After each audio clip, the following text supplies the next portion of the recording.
I'm very excited. I've got a special guest. Her name is Jane McGonigal. She's the author of Reality is Broken, Why Games Make Us Better and How They Can Change the World. So gamers, this one is for you. She's joining me via Skype from San Francisco. Jane, welcome. Now, first of all, just to add some street cred here, you're actually a game designer. Talk about that. Yeah, I've been designing games for 10 years now. I work in a field called alternate reality games, so they can kind of combine the best of video games with real-world action. The kind of biggest one I worked on was called I Love Thieves, which we made for the launch of Halo 2. That was my first big one, and have since made them for the International Olympics, the Summer Olympics in Beijing, for the World Bank. Lots of games that kind of merge reality with awesome gaming. Well, then let's get right into it. How can games actually make us better people? Right, well, so I've been looking at more than 10 years of research that shows that when we play a lot of games, it actually changes the way we really think and the way we really feel. When we play games, we're tapping into this natural ability that we have to be more determined, more optimistic, more cooperative, more likely to set ambitious goals, more likely to not give up in the face of failure, and to really try to achieve something extraordinary. And when we play games, as often as many gamers do now, most gamers rack up more than 10,000 hours of gaming by the age of 21. Yeah. This really changes our heroic potential. It's an incredible cognitive ability and emotional ability to aspire to extraordinary things and to stick with them until we actually achieve what we want to achieve.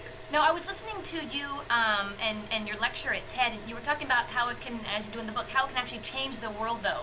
That's not reality, right? How do we actually change the world in reality?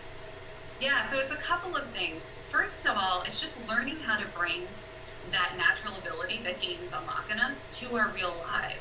So we start to approach problems in our lives or real goals that we have with the mindset of a gamer. So that's what the first third of my book is about. What are the 4 qualities of a gamer mindset? And then how do you go out into real life and look to achieve them? But then we can also take it a step further. We can make games that actually connect you to real world-changing problems. Games that help you work with scientists, help you work with entrepreneurs, games that give you a chance to do something that actually matters.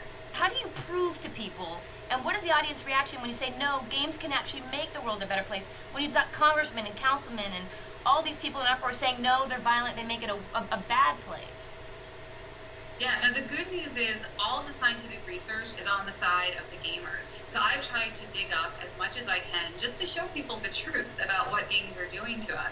So just for example, the fact that we like and trust somebody more after we play a game with them, even if they beat us, that it actually makes us closer. So we can think about when you're playing games at home, with your friends, with the family, that this is actually building up social relationships in a way that matters, that it's the opposite of antisocial, that it's actually one of the best ways that you can actually learn to trust somebody more and to really build up your relationship.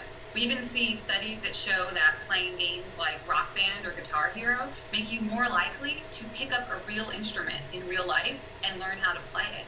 So it's not like we're just escaping from reality or avoiding it. We're actually using games as a springboard for real goals, real relationships, and real epic wins.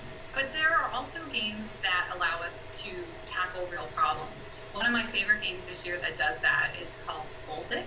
And it's a game that allows you to work in a 3D environment, solving really cool puzzles. They're kind of like a combination of like Rubik's Cube and Tetris, but if there were like 20,000 different shapes or size.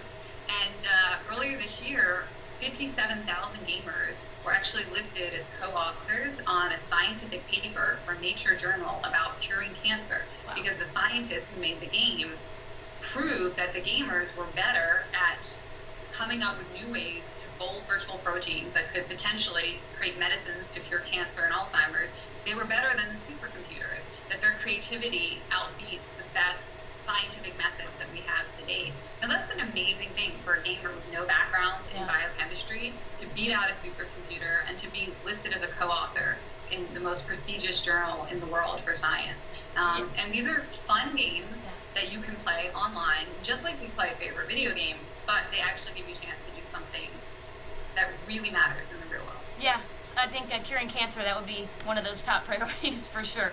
Gamers, you officially have a gift for your parents or anyone else that questions if games change the world or make it a better place. Jane, where can people find more information about the book, you, and your research?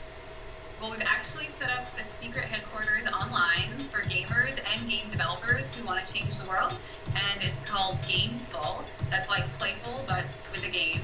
And the URL is gameful.org, and you should come and hang out with some of the most creative game designers and creative gamers in the world. Well, and also, what's your gamer tag before we let you go?